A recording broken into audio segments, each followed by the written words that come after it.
João capítulo 11, versículo 28 ao versículo 44.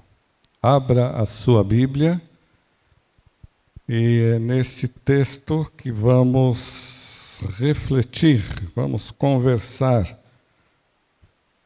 vamos meditar nessa manhã. No mês de julho, nós estamos falando sobre alguns milagres, algumas curas de Jesus, mostrando o seu poder, mostrando quem ele era e o que ele podia e continua podendo fazer na vida dos seus discípulos e na vida da humanidade. Qual é o propósito? Não sei se você se lembra de algum texto que fala, que menciona, que revela qual o propósito que Jesus, ele curava, fazia milagres, todos esses entendidos como sinais. Por que ele fazia isso? Para que ele fazia isso? Por que ele curava? Talvez você poderia responder, porque ele tinha poder para curar, tá certo? Mas para que ele curava? Qual era o propósito? Quando, por exemplo, ele curou o cego, filho de Timeu, como nós vimos aqui no domingo passado.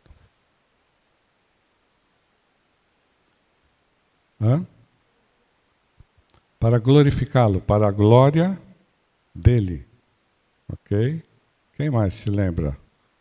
Qual o propósito das curas, dos milagres que Jesus operava?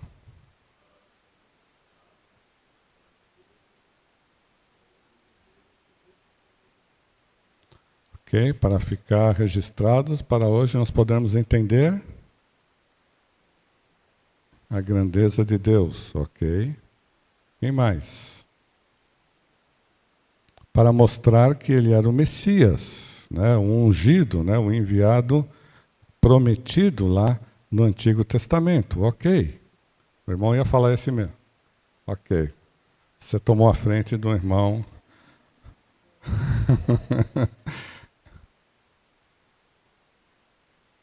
Abra aí na sua Bíblia, João 2, 11. Depois você volta para João 11. João 2, 11. Diz assim: assim, em Caná da Galileia, Jesus deu início a seus sinais, né? Falando daquele primeiro milagre que ele realizou. Ele manifestou a sua glória, ok? Isso foi falado aqui, né? Então, para manifestar, né, a sua glória. E os seus discípulos creram nele. Então, o propósito dessas curas é para mostrar a glória, quem ele era, e também para que aqueles que presenciaram e iriam presenciar, né, esses sinais, crescem nele, como Messias, assim já mencionado. E João, capítulo 20, versículo 30 e 31,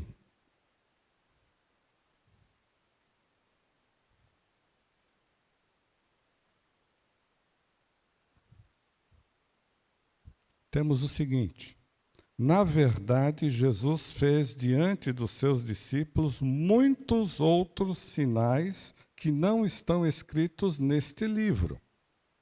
Estes que estão registrados aqui neste livro, porém, foram registrados para que vocês creiam que Jesus é o Cristo, o Filho de Deus, e para que, crendo, tenham vida em seu nome. Então, amados, o propósito, tá, dessas curas, desses milagres que nós estamos aqui em julho, tá, expondo, tá, e refletindo, é esse. não era simplesmente fazer com que as pessoas não sofressem por conta das enfermidades que elas tinham. Não era simplesmente por outro qualquer motivo, mas este é o motivo. E se nós não tivermos isso em mente, nós podemos, em algum momento, se revoltar contra Deus. Por que que Deus curou e hoje Ele não está me curando? Ou Ele não está curando o meu filho, ou minha filha, meu pai, ou minha mãe, ou meu irmão, ou minha... Por que que isso não? É porque Deus, Ele tem um propósito em tudo aquilo que Ele faz. E inclusive nessas curas. Tá? E no texto de hoje, então volta lá para João 11, 28, 31, que fala sobre a ressurreição de Lázaro. Havia também um propósito. Jesus, ele não ressuscitou todas as pessoas que morreram no seu tempo e que eram seus amigos e que ele os amava. Mas ele ressuscitou Lázaro. E aí nós temos no texto aqui, e hoje nós vamos refletir algumas questões interessantes e importantes sobre esse milagre operado por Jesus. Dividi esse texto, tá? João 11, de 28 até 44, em duas cenas. A primeira cena, mostrando Maria indo ao encontro de Jesus. Tá?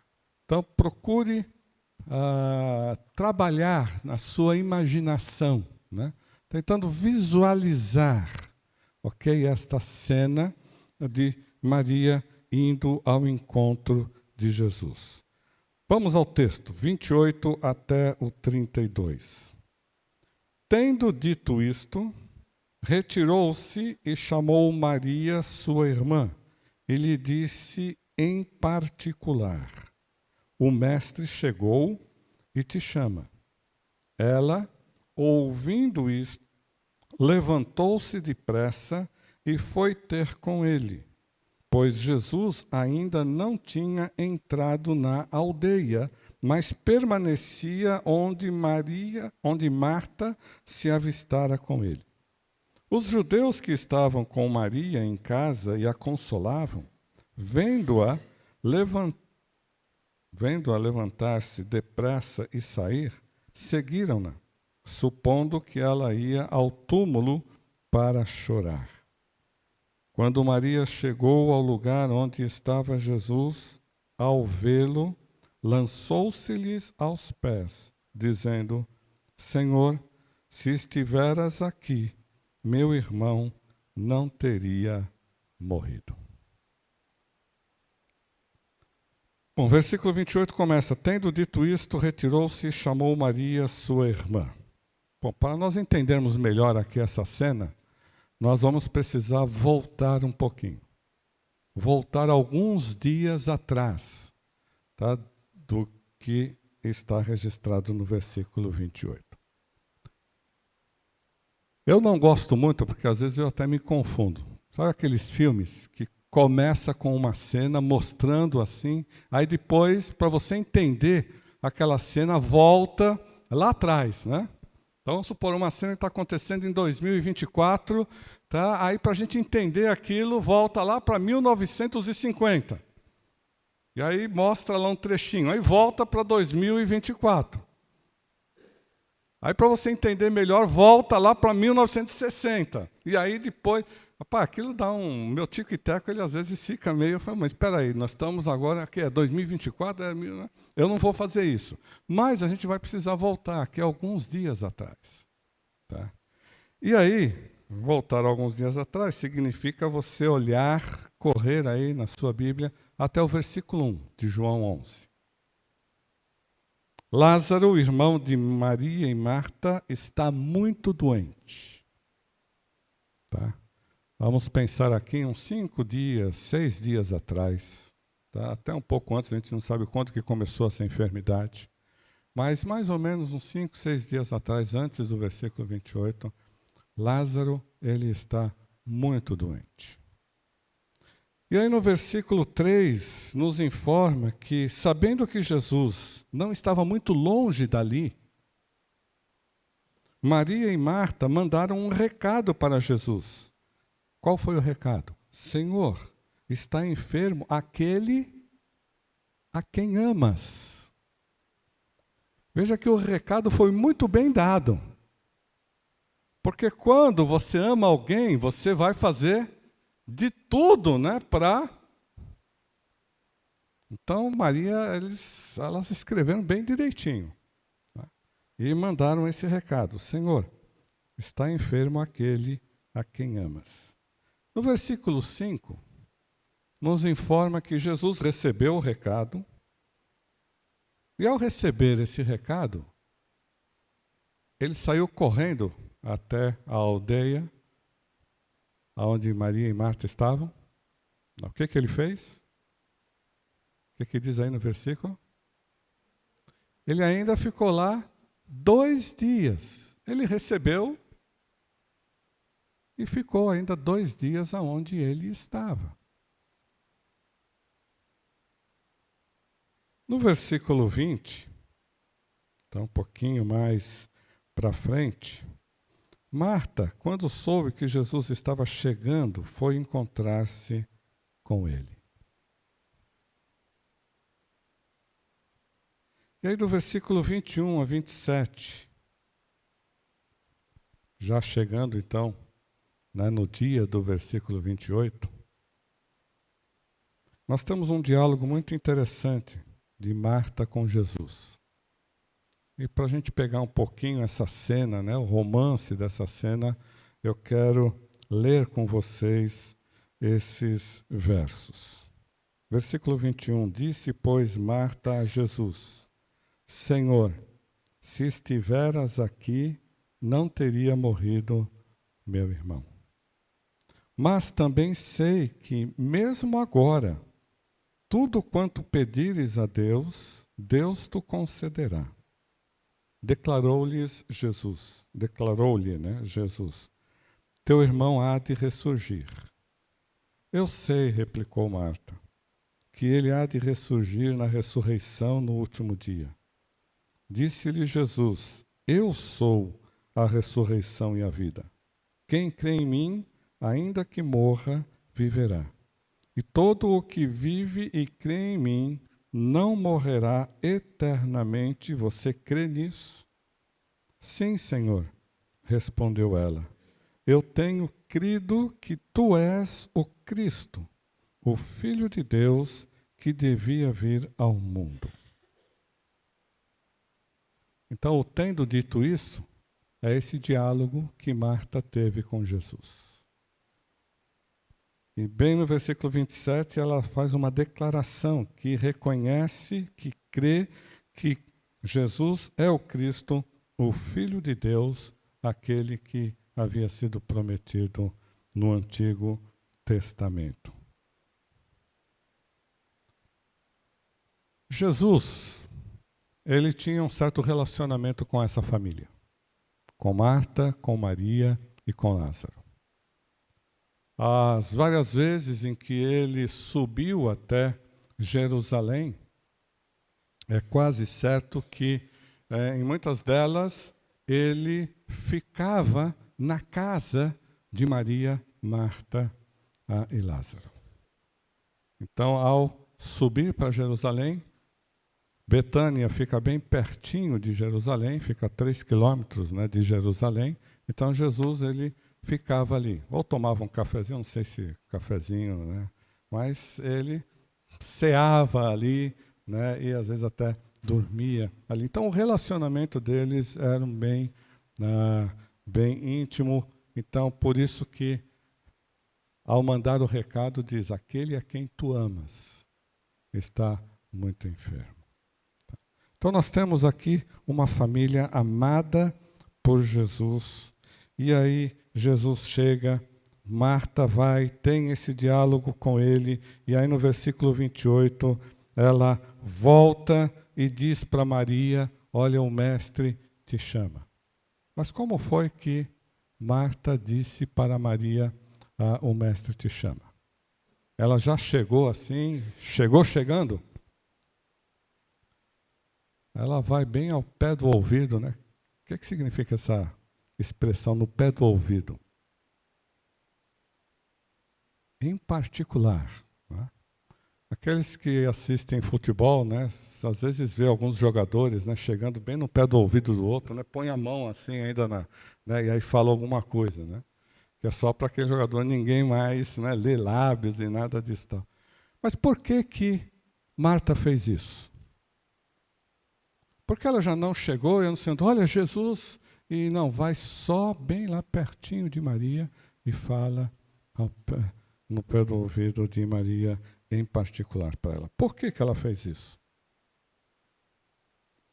Imagine aí a cena. Tá? A casa estava com bastante gente. Tá? Muitos judeus que conheciam, né, Maria, conheciam Marta, que conheciam Lázaro, estavam lá presentes. A casa então estava cheia. Por que ela fez? Coloca a sua imaginação aí para funcionar.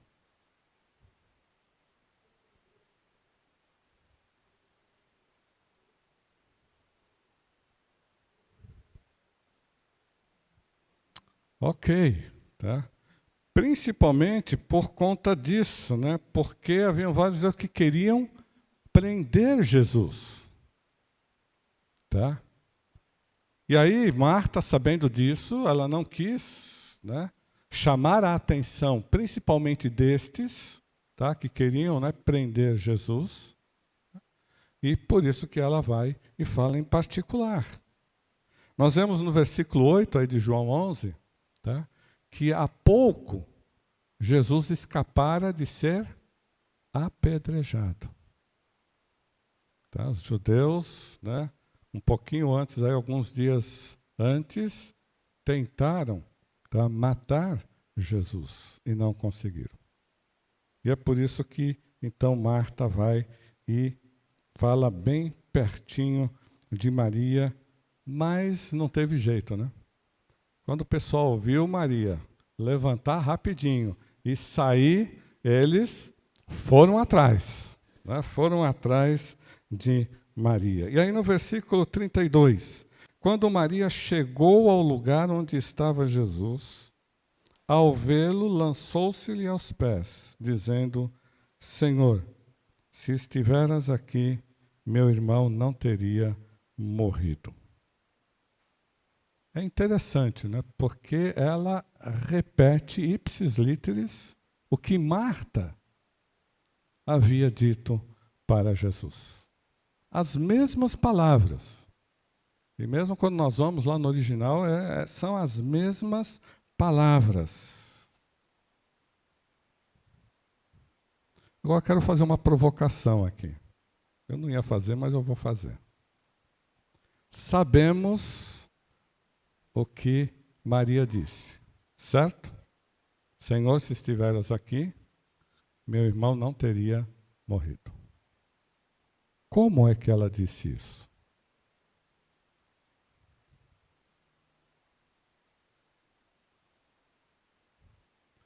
Com que sentimento, com que entonação de voz? Tristeza? Senhor, se o Senhor estivesse aqui, meu irmão não teria morrido.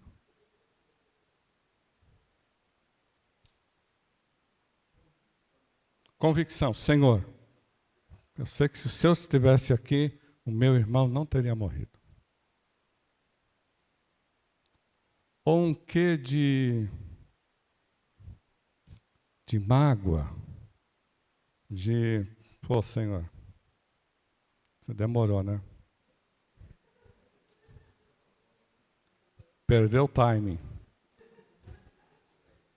Se o Senhor estivesse aqui, meu irmão não teria morrido. Mas... Então, veja, nós não sabemos, né? Porque o texto é letra, mas, sabe, nós podemos pensar que sim, havia um misto de sentimentos no coração, né, de Maria, como também no coração de Marta.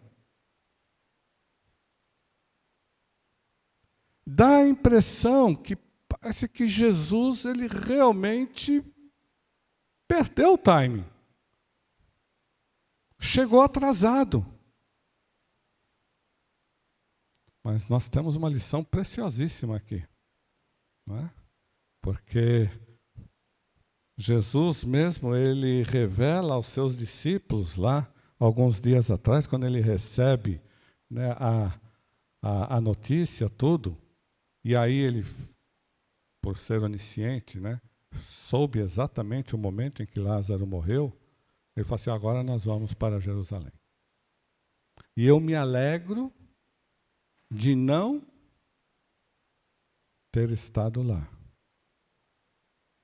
antes de Lázaro morrer.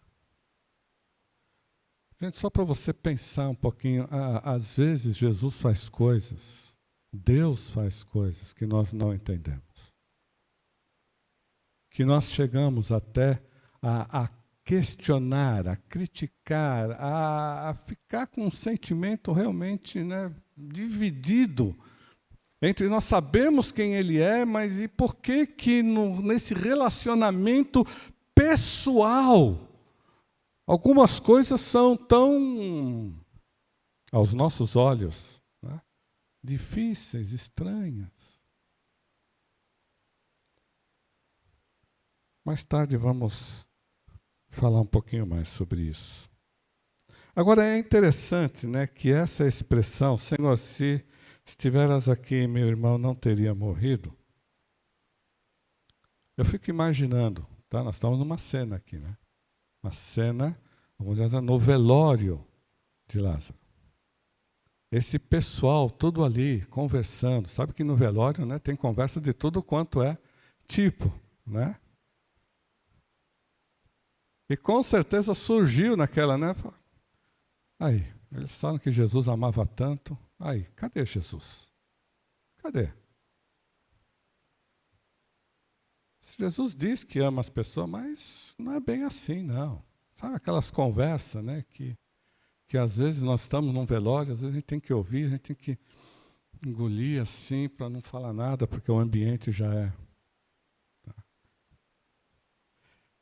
E pode ser que isso tenha, né, fomentado um pouquinho essa fala, tá, de Maria e de Marta nessa questão, Senhor, se estiveras aqui, meu irmão não teria morrido. O que fica nessa cena, tá, é que Jesus ele tem pleno controle sobre tudo aquilo que está acontecendo. Plena ciência sobre tudo aquilo que está acontecendo. E que ele tinha, nos planos seus e do Pai, algo maior para mostrar para Marta e para Maria, bem como aqueles que o seguiam. A segunda cena, Jesus vai ao encontro de Lázaro. Então aqui nós vemos Maria indo ao encontro de Jesus, tá, tendo todo essa conversa, todo esse trama, e agora Jesus ele vai ao encontro de Lázaro, versículo 33 ao versículo 44.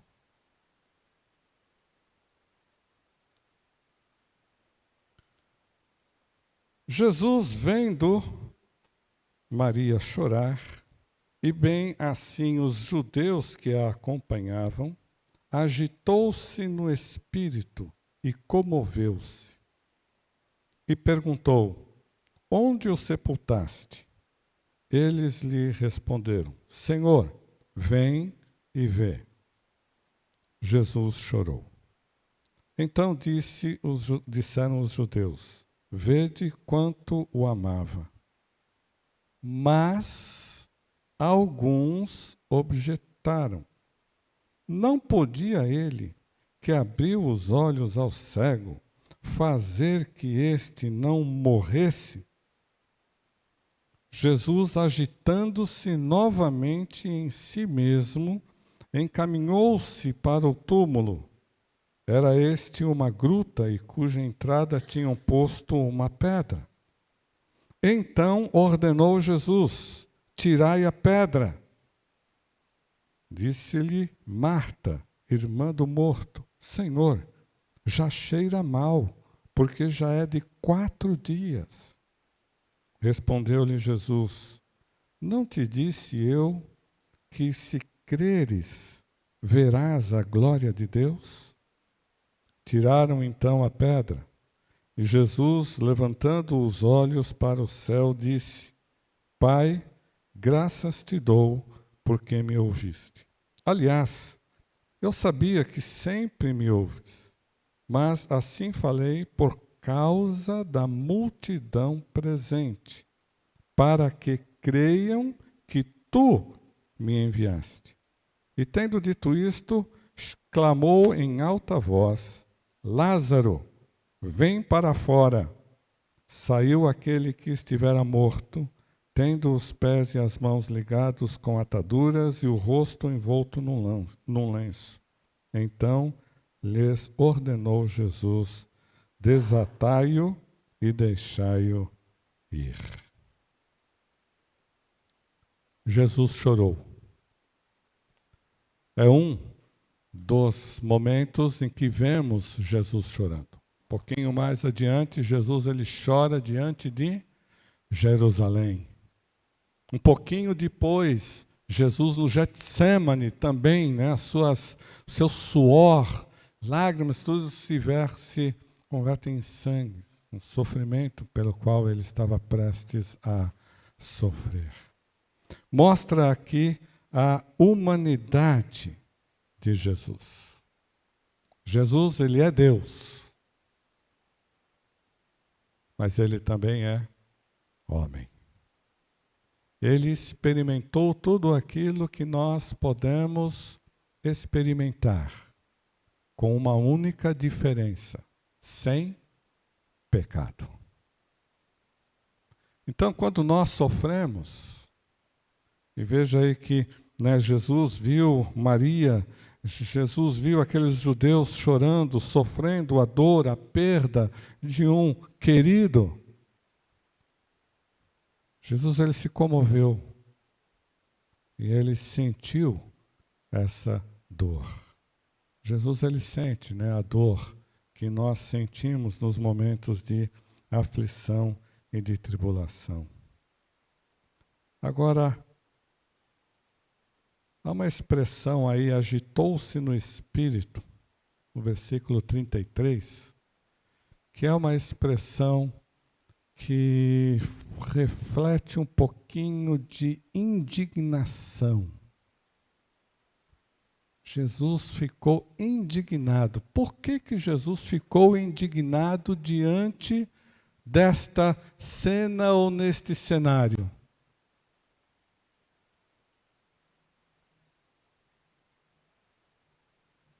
Por quê? O que você acha que toda essa cena, né, todo esse choro por conta da perda de alguém, toda essa falação, né, todo esse falatório, por que Jesus se indignou?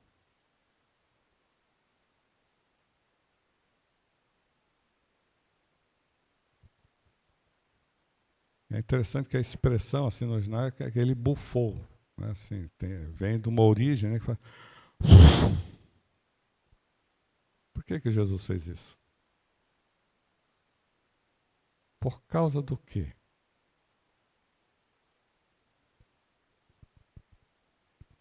Devido à nossa fragilidade, em que sentido?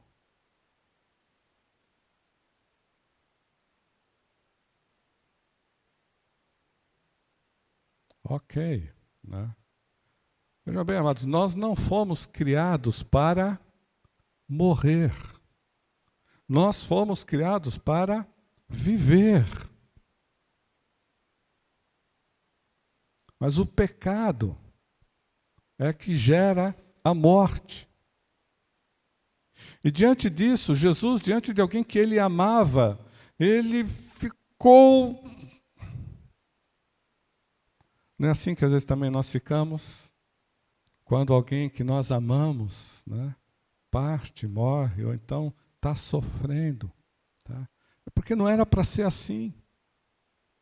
Não era para ser assim. Mas por causa do pecado é. Mas uma outra questão que me leva a pensar dessa indignação de Jesus é a incredulidade presente ali naquele ambiente.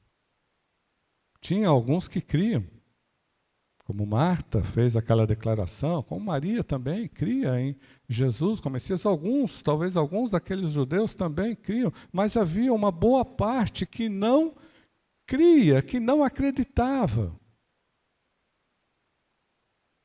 Veja que alguns desses dão até testemunho de algo que pastor Caio expôs aqui na semana passada.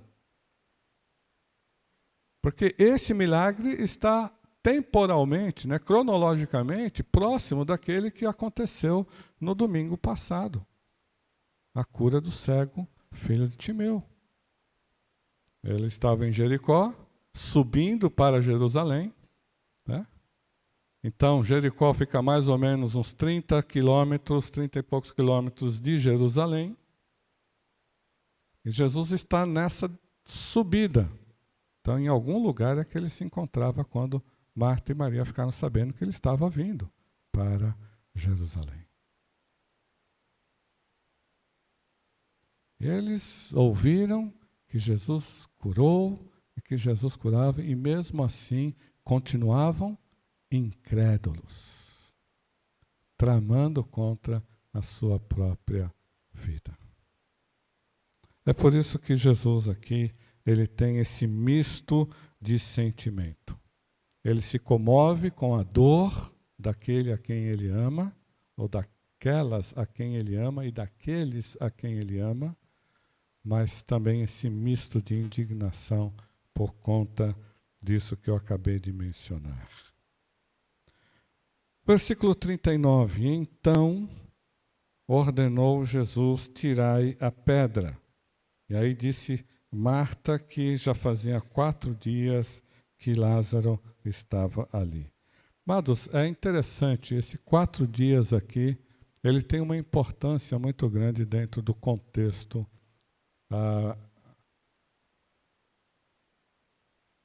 eu vou chamar teológico, tá? Daquele momento e daquele tempo. Tá? Havia na tradição judaica, havia a crença de que a alma de um morto permanecia próxima ao corpo por 3 dias. Então, até 3 dias, a alma fica ali perto, né, do corpo morto. Tá? Mas no 4º dia, segundo a tradição, já não há mais a possibilidade daquela pessoa voltar à vida, exceto por um milagre realizado por Deus. Então, quando Jesus ele fala assim, olha, eu vou ficar aqui por mais 2 dias, vejam bem, Jesus, né, tem uma calculadora, né, na mente, bom, vou ficar aqui mais 2 dias, porque aí eu vou chegar lá no tempo certo, na plenitude do tempo. Eles vão entender que, tá, algo de Deus vai acontecer. Mas havia também a tradição rabínica que um homem justo possuía a capacidade de, através de suas orações, trazer de volta à vida alguém que havia falecido até 3 dias atrás. Depois disso, não tem mais jeito. Aí é só um milagre de Deus. Então, esses 4 dias aqui, eles são fundamentais. Ou seja, ele estava morto, morto mesmo. Não tinha mais nem, né, uma pessoa, por mais santa que fosse, mesmo que orasse a Deus, não poderia trazê-lo mais de volta, só um milagre realizado por Deus. E aí, esse milagre vai acontecer. Versículo 40, Jesus diz: não te disse eu, se creres, verás a glória de Deus. Amados, há situações na vida em que nós ficamos numa linha muito tênue entre o crer e o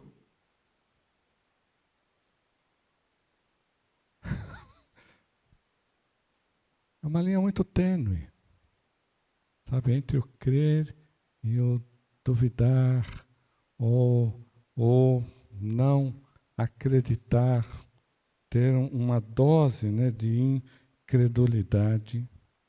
E Jesus, ele é muito claro ao dizer que se cremos, nós veremos a glória de Deus.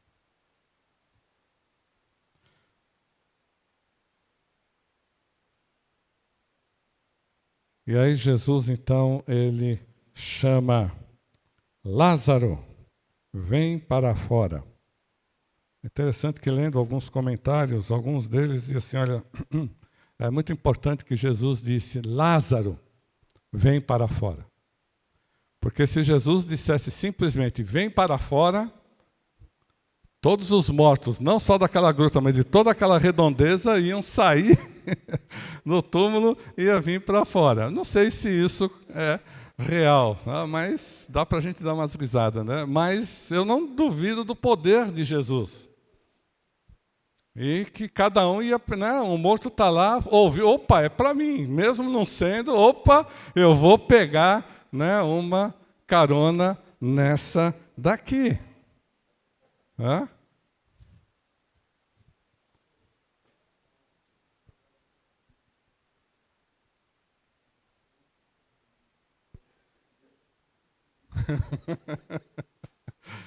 É bem interessante, né?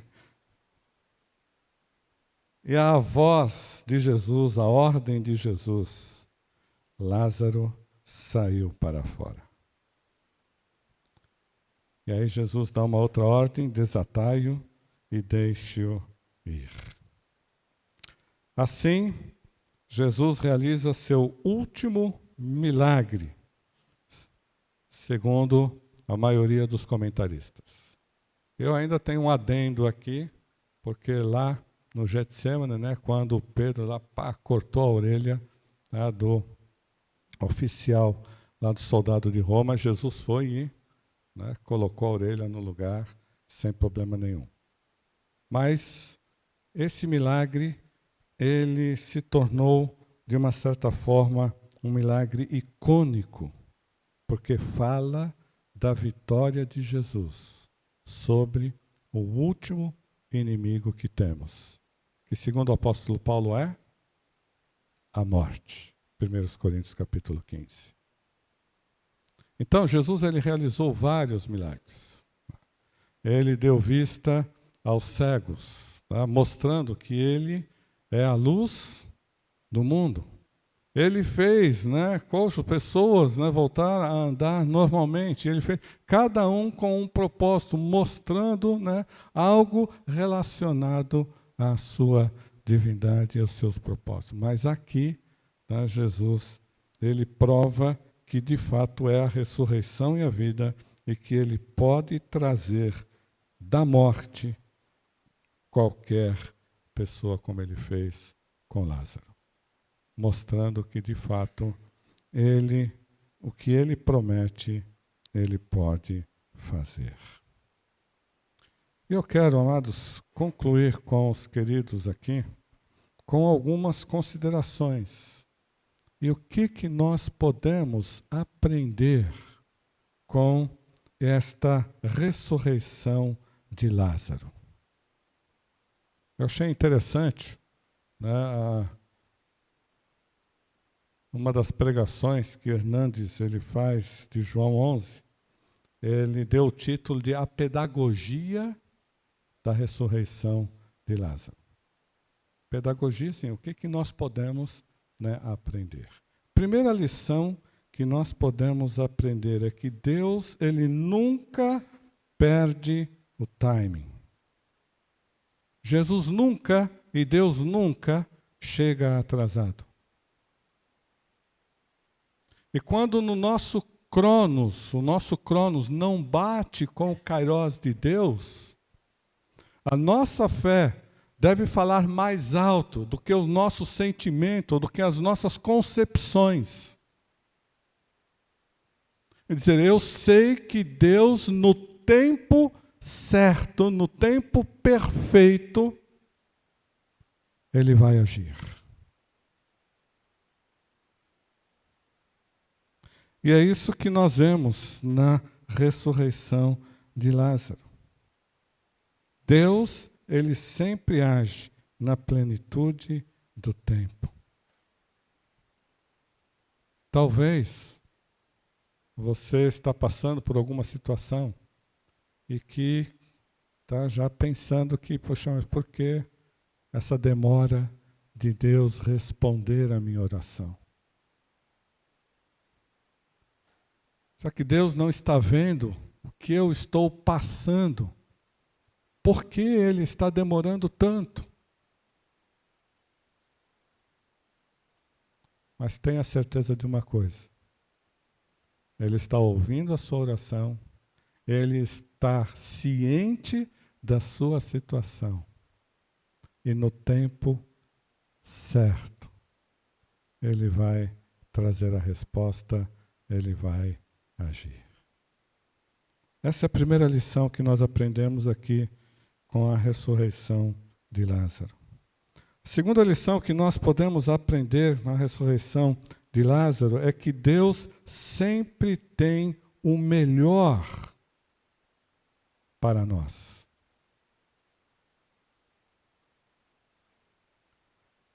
Marta e Maria pensavam que o melhor para elas era Jesus ter chegado 4 dias antes e ter curado Lázaro da sua enfermidade. Seria um milagre? Sim, seria um milagre. Poxa, seria, mas não seria tão maior do que foi a ressurreição que eles puderam presenciar. Então, Deus, Ele sempre tem o melhor para nós. Mesmo quando nós não entendemos, mesmo quando nós olhamos e tentamos olhar para os lados e procurar qual é o melhor, creia que Deus Ele tem esse melhor. E é o que nós podemos aprender aqui com a ressurreição de Lázaro. John Piper, ele tem um livro que é Surpreendido por Deus. E nesse livro ele diz o seguinte: conforme descansamos em Deus, Ele nos dá tudo o que precisamos para suportar aquilo que na sua vontade nos reserva. Ou seja, Ele nos dá tudo o que nós necessitamos para aguardar o tempo certo. Para aguardar a resposta que nós estamos esperando.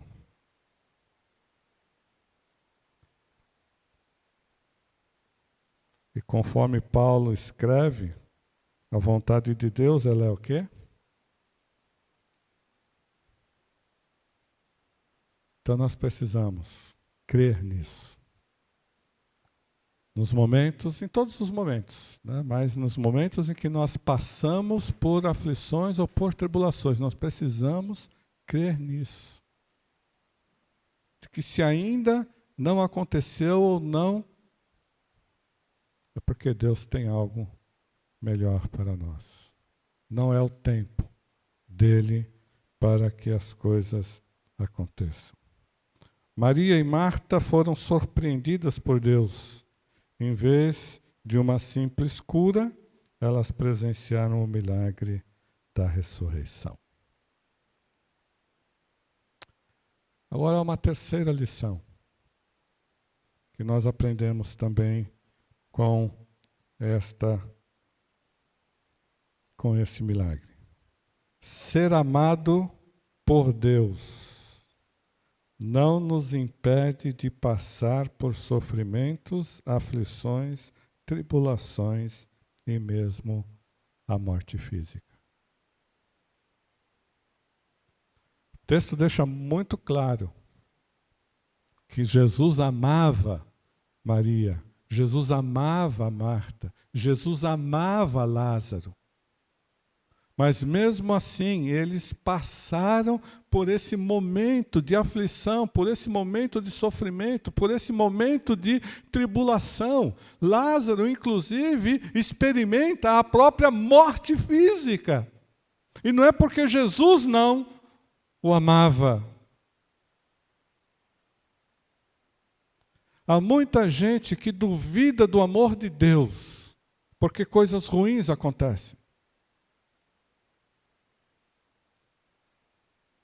Nós não devemos duvidar do amor de Deus, porque passamos por sofrimentos ou passamos por tribulações.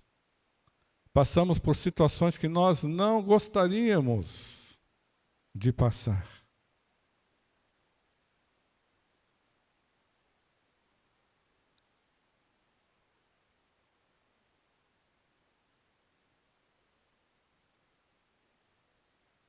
Muitos crentes fiéis no decorrer da história da igreja passaram por tribulações, passaram por aflições. Muitos servos de Deus que dedicaram a sua vida a serviço de Deus passaram por isso. Porque Deus não os ama? Deus não os amava? Não, Deus os amava.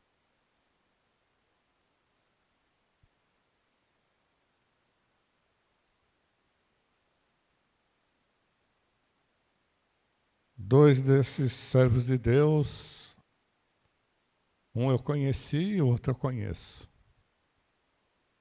Dr. Russell Shedd. Alguém que dedicou a sua vida a serviço do Senhor. Deixou o seu país, deixou e viveu por civilizações, por contextos bem diferentes daquele que ele tinha. Viveu toda a sua vida para o Senhor. Mas no final da sua vida, nos seus últimos 5 meses de vida, ele foi acometido por um câncer. E um câncer bem agressivo. E que ele precisou passar por um tratamento paliativo. Então ele tomava remédios para suportar a dor. É interessante, vocês podem acessar isso, né, no YouTube, um testemunho dele. E ele louvava a Deus por esse momento de sofrimento que ele nunca tinha experimentado durante toda a sua vida.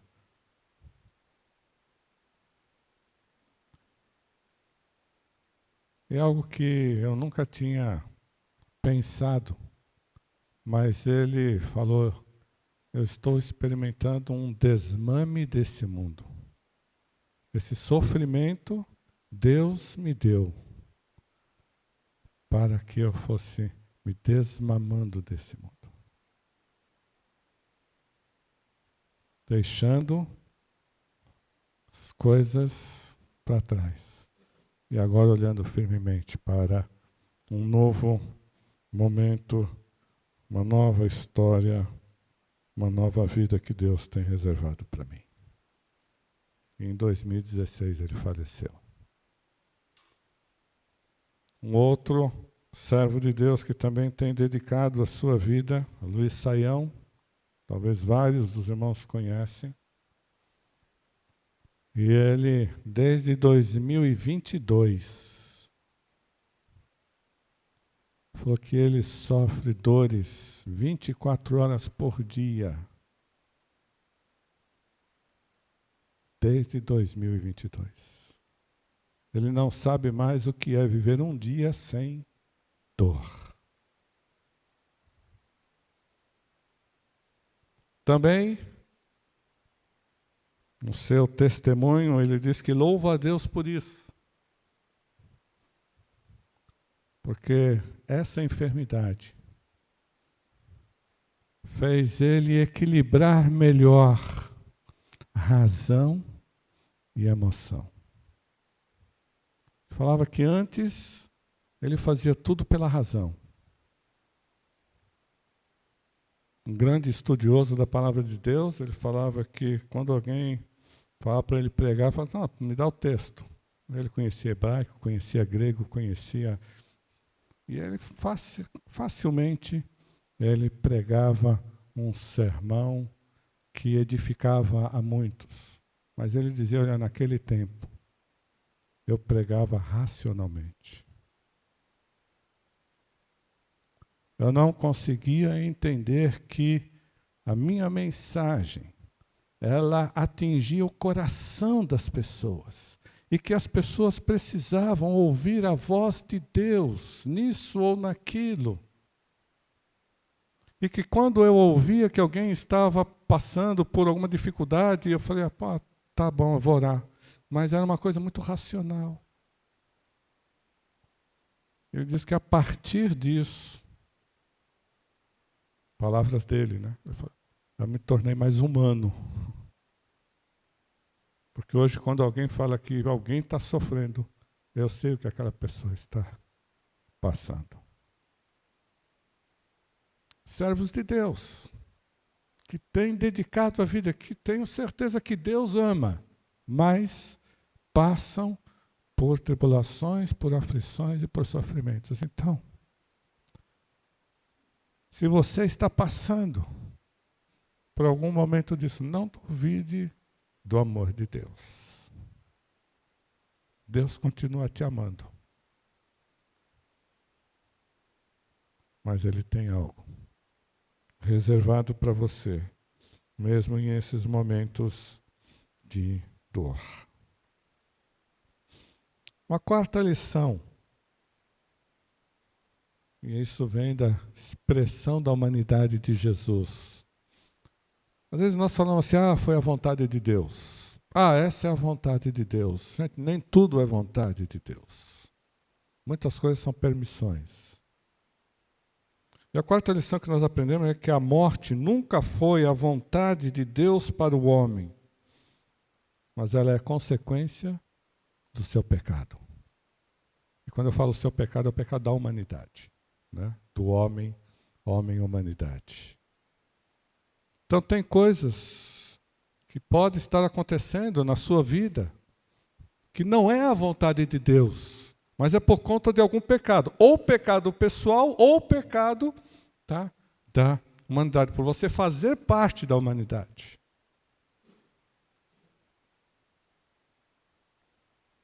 Isso nós também aprendemos aqui, né, nesse texto. E uma quinta lição, nos coloca naquela linha tênue entre fé e incredulidade. O texto mostra a importância da fé. Nós vemos, como nós vimos aqui no domingo passado, e veremos ainda, que esses sinais, esses milagres, essas curas, elas sempre estavam associadas ao quê? À fé. A fé. Agora, é interessante que, às vezes, nós ficamos meio incrédulos porque a coisa está acontecendo com o nosso irmão, Deus está operando milagres, Deus curou, mas isso não está acontecendo com a gente. E aí ficamos questionando, por quê? Por quê? E aí vem aquele tom um pouco, né, de incredulidade, né? Aí a gente ora, e a coisa não acontece, e a gente então fala, eu sabia que não ia. Eu sabia que. Isso é incredulidade. Porque quando nós vamos para a definição de fé na Bíblia, não tem lugar para isso. Eu sabia que. Pode ter lugar, sim. Deus me convenceu de que o que eu estava pedindo não era o melhor para a minha vida. E eu agora entendo que o que eu estava pedindo não era o melhor. E que Ele tinha algo melhor. Isso é fé. Isso é fé. Marta e Maria expressaram um verdadeiro paradoxo. Se estivesses aqui, elas tinham fé em Jesus, mas ao olhar para a circunstância, ao olhar para a vitória da enfermidade sobre a vida do seu irmão, se estiveras aqui.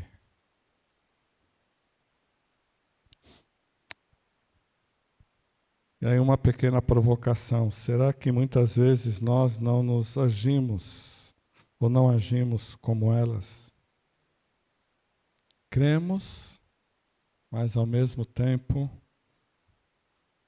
ao olhar para as circunstâncias, nós nos rendemos a elas. Às vezes as situações são tão graves que pensamos que nem Deus pode resolver. Mas como diz alguns pregadores em suas mensagens, quando falam sobre essa questão, né, de dificuldade, de aflição, de problema, o nosso Deus é maior do que qualquer problema, do que qualquer situação diante de nós. Isaías 43, 13 diz: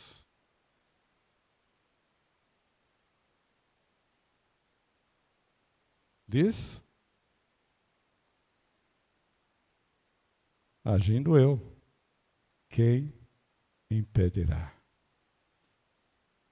Então a morte não poderia segurar Lázaro naquele túmulo, porque agindo Jesus, a ordem de Jesus, a voz de Jesus, nem a morte pode resistir.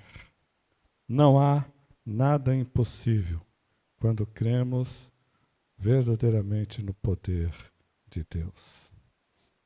Por último, Jesus nos ensina que aquilo que podemos fazer, devemos fazer sem esperarmos que Jesus o faça. Lembra aí no texto, quando Jesus diz: tirem a pedra. Tinha que ter um pessoal bem parrudo para tirar aquelas pedras que colocavam na boca dos sepulcros, né, daquelas cavernas. Jesus não poderia simplesmente estralar os dedos e falar: role. Não podia? Ele podia. Mas ele tem um ensinamento aqui. Aquilo que o homem pode fazer, ele não vai fazer.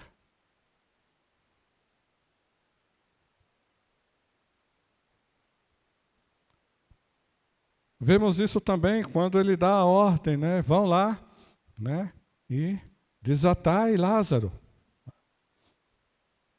Ele estava todo, né?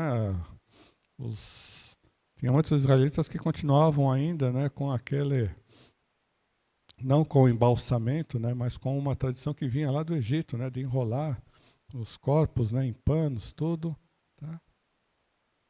Vão lá e desatar. Então vocês podem fazer isso. Eu não vou fazer isso por vocês.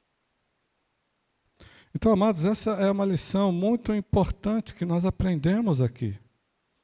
Aquilo que o homem é capaz de fazer, aquilo que você é capaz de fazer, aquilo que você pode fazer, aquilo que você deve fazer, Deus não vai fazer no seu lugar. Mas tenha plena certeza de que aquilo que você não é capaz de fazer, aquilo que está além da sua capacidade, além da sua força, Deus vai fazer. Aquilo que é impossível ao homem é possível para Deus. E é uma outra lição que nós aprendemos aqui. Então tem ações e decisões que Deus não fará e não tomará em nosso lugar.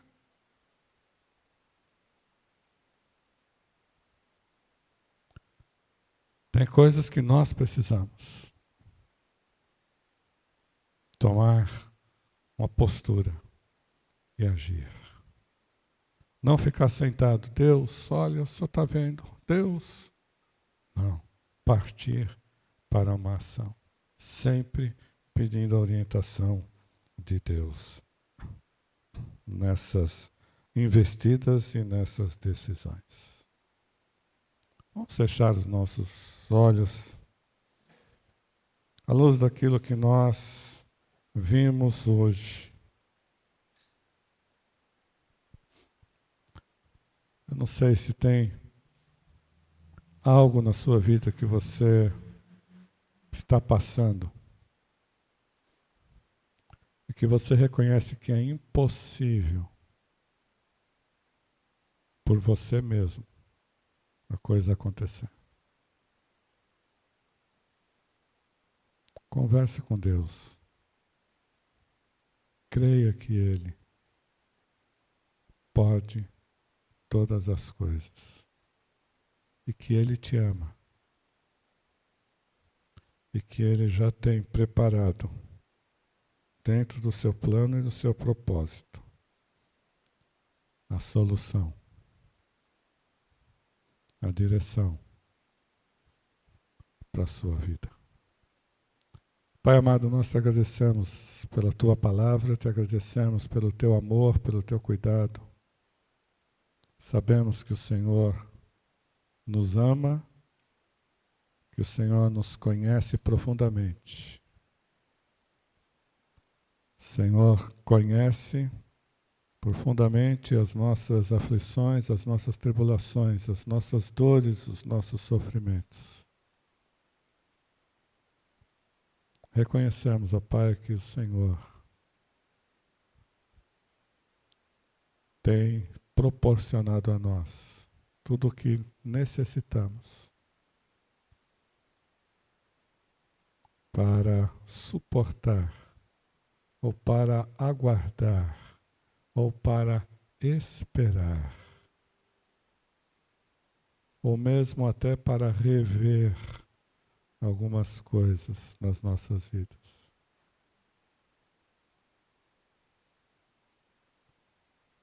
Como aquele pai que, certa ocasião, diante de Jesus diz: eu creio, mas ajuda-me na minha incredulidade. E muitas vezes, ó Pai, o Senhor que conhece os nossos corações, sabe que vivemos esse impasse, vivemos nessa linha tênue, ó Pai, que cremos que o Senhor pode, mas às vezes não vemos o como e o quando. Ajuda-nos, porque nós precisamos de Ti. Sabemos que o Senhor tem sempre o melhor para as nossas vidas. É em Cristo Jesus que oramos. Amém.